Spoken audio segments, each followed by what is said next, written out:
I didn't find out about Emily's affair in some cinematic, dramatic way. No lipstick on the collar. No secret text popping up on her phone while I was standing right there. It started with something small, an old receipt from a restaurant we'd never been in together, tucked in the glove compartment of her car. It was dated 3 weeks prior, a Thursday night she had told me she was working late. I almost brushed it off. Almost. The thing about suspicion is that once it gets in your head, it becomes a permanent tenant. Every word, every glance, every unexplained hour feels heavier. I started noticing the way she smiled at her phone, how her late nights were becoming more frequent, how her perfume seemed stronger when she got home than when she'd left. Then came the proof. One evening, she stepped out of the room to take a work call, but left her laptop open on the kitchen table. I didn't mean to snoop, but when a new email notification slid across the corner of her screen, last night was unforgettable. My hands moved before my brain caught up. The email was from Ethan. I didn't know an Ethan. Apparently, Emily knew him very well. I read enough to piece it together. They'd been seeing each other for months, meeting at hotels under the pretense of networking events. He told her she was the light in his gray life, and she told him she hadn't felt alive in years. The betrayal burned cold. Not the kind that makes you want to scream immediately, but the kind that makes you think. Plot. Plan. I didn't confront her, not right away. If she wanted to play games, I was going to play better. Step 1, make her comfortable. For the next 3 weeks, I became the perfect husband. Flowers, date nights, compliments. I made sure she thought I suspected nothing. Meanwhile, I collected everything, emails, photos, call logs. I even followed her one night, watching from a distance as she laughed at something Ethan said, touching his arm the way she used to touch mine. I wanted her to feel safe before I ripped the floor out from under her. Step 2, the financial switch.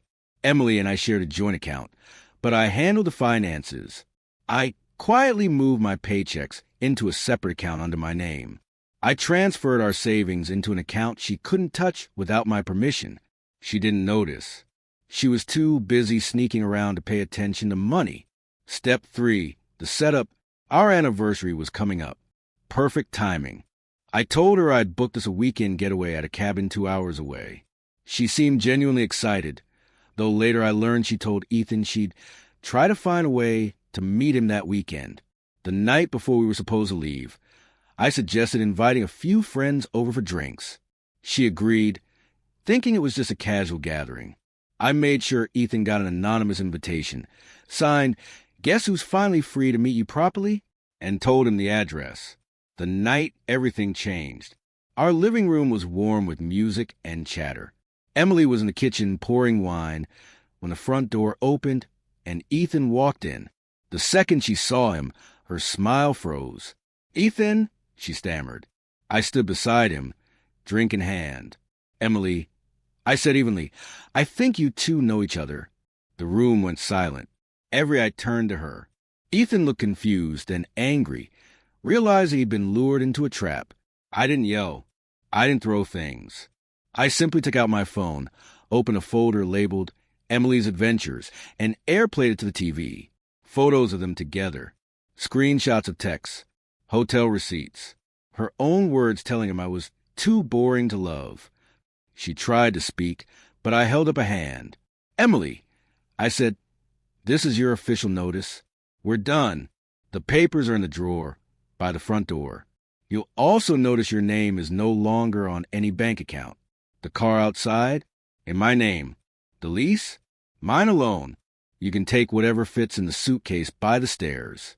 The rest stays." Her face drained of color. "You can't just—" "I can, and I did." Aftermath. She left that night, suitcase in hand, humiliated in front of everyone she knew. I later heard Ethan dumped her within a week. Apparently, he didn't like the idea of being the reason for a divorce when everyone had seen the receipts. A month later, the divorce was finalized. I kept the house, the car, and every cent I'd secured before the reveal. She kept her dignity. Well, whatever was left of it. And me? I moved on. Not bitter. Not broken. Just free. She never saw it coming. If you'd asked me a year ago if I'd ever cheat on Daniel, I would have laughed. We were stable, comfortable, safe. But safety, I learned, can start to feel like suffocation. Ethan was the opposite of Daniel. He was spontaneous, flirty, reckless in ways that made me feel like I was 20 again. I told myself it was harmless at first. Just someone to talk to. But then talking became coffee. Coffee became dinner. Dinner became nights I'd lie about late meetings and end up in hotel rooms instead. Daniel had been different lately, though, more attentive, more romantic. It made me feel guilty, but also confused. Had he somehow felt the distance and was trying to bridge it? Still, I thought I had control. I thought I could keep both worlds, Daniel's stability and Ethan's thrill. I was careful not to change my routine too much. Too much suspicion might ruin the setup. I made sure to ask her about her day, to plan a few romantic dinners. Every time she smiled at me and said, "I'm so lucky to have you," I almost laughed, but I kept my cool.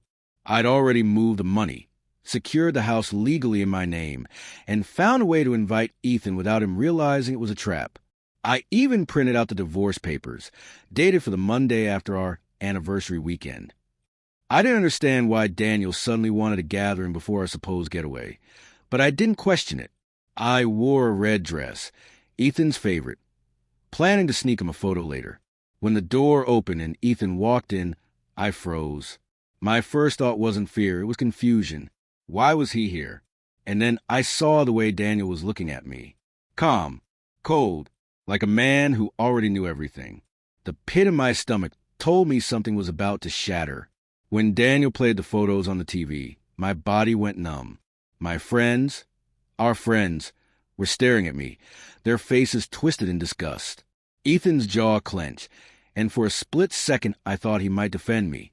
Instead, he stepped back like I was contagious. "Daniel, please, we can talk about this privately."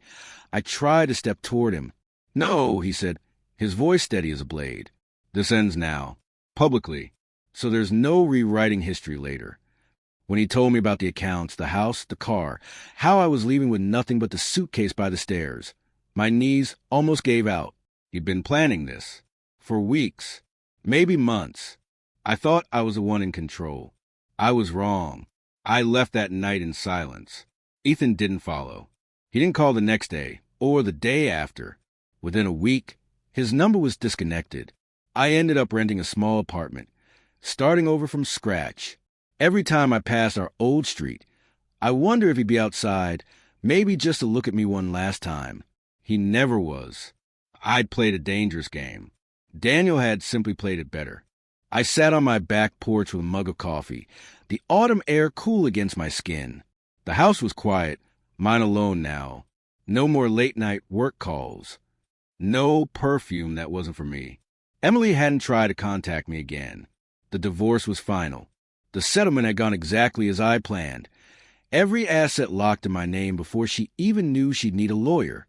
Mutual friends told me she was working 2 jobs, trying to get on her feet. Some pitted her. I didn't. She'd made her choices. I just made sure she paid for them. I wasn't proud of the betrayal she'd caused, but I was damn proud of how I'd handled it. I hadn't screamed. I hadn't begged. I'd taken everything she thought she could take from me, control, dignity, and turned it back on her. Sometimes revenge isn't loud. Sometimes it's just final.